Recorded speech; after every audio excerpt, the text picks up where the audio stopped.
Halo, Namo Buddhaya. Perkenalkan, saya Charles Fernando.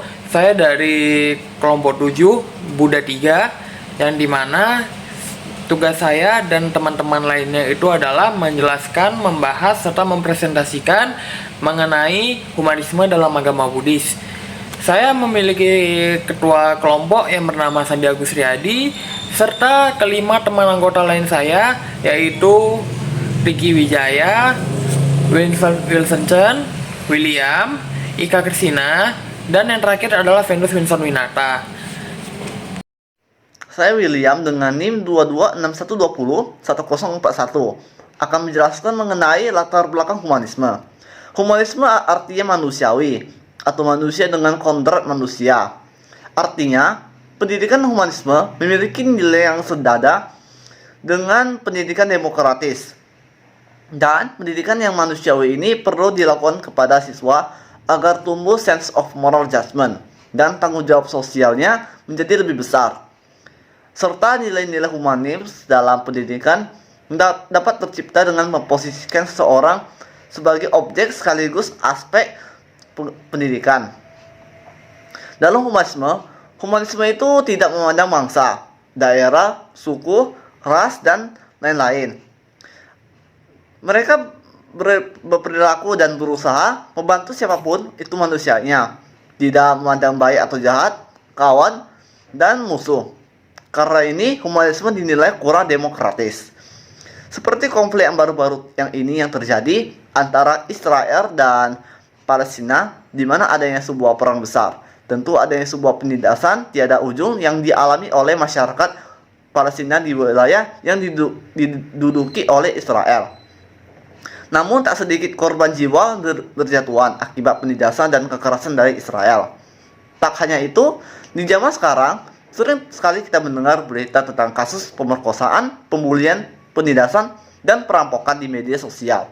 Hal ini tentunya sangat tidak sesuai dengan yang dinamakan humanisme itu sendiri. Pengertian humanisme. Humanisme berasal dari bahasa Latin humanus yang berarti manusia, mengacu pada setiap pandangan yang menitik beratkan perhatian pada kesejahteraan manusia.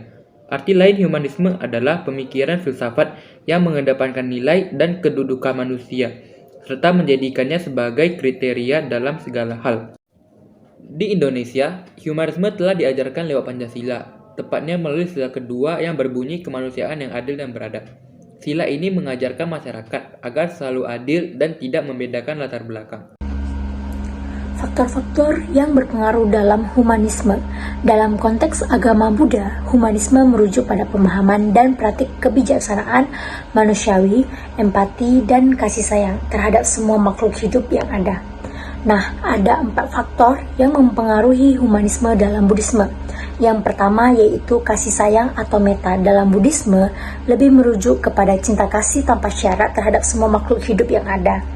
Ini ada praktik humanisme yang menekankan pengembangan perasaan kasih sayang yang mendalam dan tanpa batas terhadap semua makhluk, termasuk diri sendiri. Contoh praktik metta yaitu dengan menggunakan meditasi, di mana praktisi dapat mengembangkan perasaan kasih sayang dan kebahagiaan kepada semua makhluk yang ada, menciptakan rasa persatuan dan kedamaian dalam diri, serta di sekitar mereka. Praktik ini mencerminkan nilai-nilai humanisme dalam Buddhisme yang menekankan empati, kasih sayang, dan kesatuan dengan kehidupan.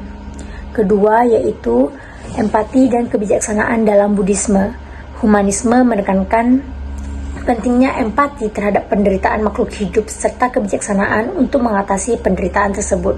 Dengan kata lain, prinsip-prinsip humanisme dalam Buddhisme melibatkan pemahaman mendalam terhadap penderitaan orang lain dan menggunakan kebijaksanaan untuk membantu mengurangi penderitaan tersebut dengan menciptakan lingkungan yang penuh dengan empati dan pemahaman. Ketiga, yaitu keseimbangan dan harmoni dalam Buddhisme. Keseimbangan dan harmoni dianggap sangat penting dalam kehidupan karena ini mencakup pencarian keseimbangan antara kepentingan pribadi dan kepentingan umum, serta menciptakan harmoni antara manusia dan alam. Contoh praktik ini dapat menggunakan meditasi vipassana, yang membantu individu mencapai keseimbangan batin dan pemahaman yang lebih mendalam tentang realitas. Dengan mencari keseimbangan dan harmoni, orang dapat mencapai kehidupan yang lebih tenang dan bermakna. Terakhir, yaitu ada karma dan kebijaksanaan moral dalam Buddhisme. Konsep ini mengajarkan tentang tanggung jawab pribadi dan moralitas karena mengacu pada hukum sebab akibat di mana tindakan individu berdampak pada nasib mereka di masa depan. Dalam konteks humanisme, konsep karma mendorong individu untuk bertanggung jawab atas tindakan mereka dan mengarahkan mereka untuk berperilaku dengan kebijaksanaan moral. Dengan mengamalkan kebijaksanaan moral, orang dapat membantu mengurangi penderitaan dalam dunia, menciptakan lingkungan yang lebih baik, dan berkontribusi pada kesejahteraan bersama. Semua faktor ini menggambarkan prinsip-prinsip humanisme dalam Buddhisme yang menekankan kebijaksanaan, kasih sayang, dan empati terhadap semua makhluk hidup yang ada. Sekian, terima kasih. Selanjutnya, saya Riki Wijaya. Saya akan menjelaskan penyelesaian humanisme secara umum. Ada 4 poin yang bisa saya sampaikan di sini. Yang pertama itu adalah empati dan peduli terhadap satu sama lain. Misalnya, dengan mendengarkan dengan penuh perhatian saat orang lain berbicara, mencoba memahami perasaan dan pengalaman mereka, serta memberikan dukungan emosional agar mereka bisa menjadi lebih baik lagi, atau merasa lebih baik lagi. Yang kedua itu dengan mengejar pendidikan dan pengembangan diri.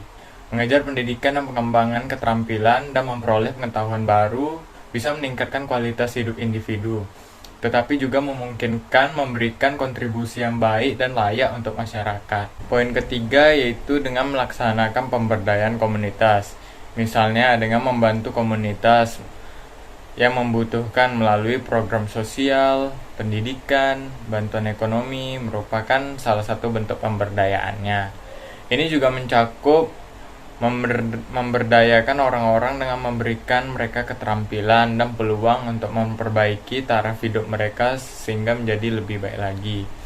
Selanjutnya itu ada poin keempat, keterlibatan dalam pelayanan sosial. Dengan membantu di pusat penampungan seperti memberikan dana kepada orang yang miskin atau orang sakit dan membutuhkan, juga terlibat dalam penggalangan dana untuk penyakit tertentu. Bisa kita lihat seperti kitabisa.com menggalangkan dana untuk orang yang membutuhkan. Itu juga merupakan contoh kegiatan sosial yang mendukung nilai-nilai humanisme. Penyelesaian masalah humanisme secara Buddhis. Salah satu ciri khas dari agama Buddha, 5 sila yaitu Pancasila Buddhis. Kelima sila ini mengajarkan kita agar menghindari perbuatan yang dapat merugikan serta menyakiti orang lain dan diri kita sendiri. Tidak hanya itu, kita sebagai umat Buddha senantiasa mengucapkan semoga semua makhluk hidup berbahagia. Hal ini juga merupakan sikap humanisme, di mana kita turun mendoakan agar semua makhluk dapat hidup berbahagia dan terbebas dari penderitaan. Dalam menyelesaikan masalah humanisme, kita sebagai umat Buddha dapat menanamkan 4 sifat luhur atau Brahmavihara dalam diri kita. Brahmavihara terdiri dari metta, karuna, mudita, dan upeka. Metta sendiri adalah cinta kasih universal, cinta kasih yang tanpa pamrih dan ikhlas. Metta membentuk tata cara tentang bagaimana toleransi dan kerukunan diterapkan. Dengan adanya sifat metta dalam diri kita, maka kita akan bisa menghindar berbuat hal yang dapat menyakiti orang lain. Yang kedua, karuna. Karuna merupakan sifat ulas asih atau sifat yang timbul karena adanya perasaan iba. Contohnya, saat kita melihat orang kecelakaan di jalan, kita dapat membantu mereka dengan membawanya ke rumah sakit. Yang ketiga, mudita. Mudita sebagai sifat luhur ketiga bermaksud turut berbahagia. Contohnya, saat ada perayaan hari besar agama lain, kita semestinya turut bahagia akan hal itu, dan bukan membuat gaduh saat perayaan hari besar agama tersebut. Yang keempat, UPK. UPK berarti keseimbangan batin. Sikap batin yang teguh dan seimbang, contohnya tetap tenang dan selalu sabar ketika menghadapi masalah. Seperti dalam Karaniya Metta Sutta, makhluk hidup apapun juga yang lemah dan kuat tanpa kecuali, yang panjang atau besar, yang sedang, pendek, kecil, atau gemuk, yang tampak atau tak tampak, yang jauh ataupun yang dekat, yang terlahir atau yang akan lahir. Semoga semua makhluk berbahagia. Jangan menipu orang lain atau menghina siapa saja. Jangan karena marah dan benci mengharap orang lain celaka. Oke, tiba di penghujung presentasi ini, kami akan memberikan kesimpulan dan saran menurut pendapat kami. Kesimpulan dari kelompok kami ialah, humanisme dalam konteks agama Buddha merujuk pada pemahaman dan praktis kebijaksanaan manusiawi, empati, dan kasih sayang terhadap seluruh makhluk hidup. Dan saran-saran dari kelompok kami ialah mengutamakan sikap empati dan kasih sayang terhadap seluruh makhluk hidup. Yang kedua itu adalah membangun rasa pengertian dan toleransi terhadap agama atau umat-umat lainnya.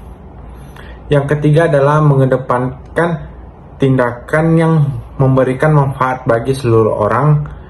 Yang keempat adalah menjaga kebebasan individu dan menghormati hak asasi manusia. Yang kelima adalah mengedepankan pendidikan dan pemahaman tentang ajaran Buddha. Sekian dari saya, terima kasih.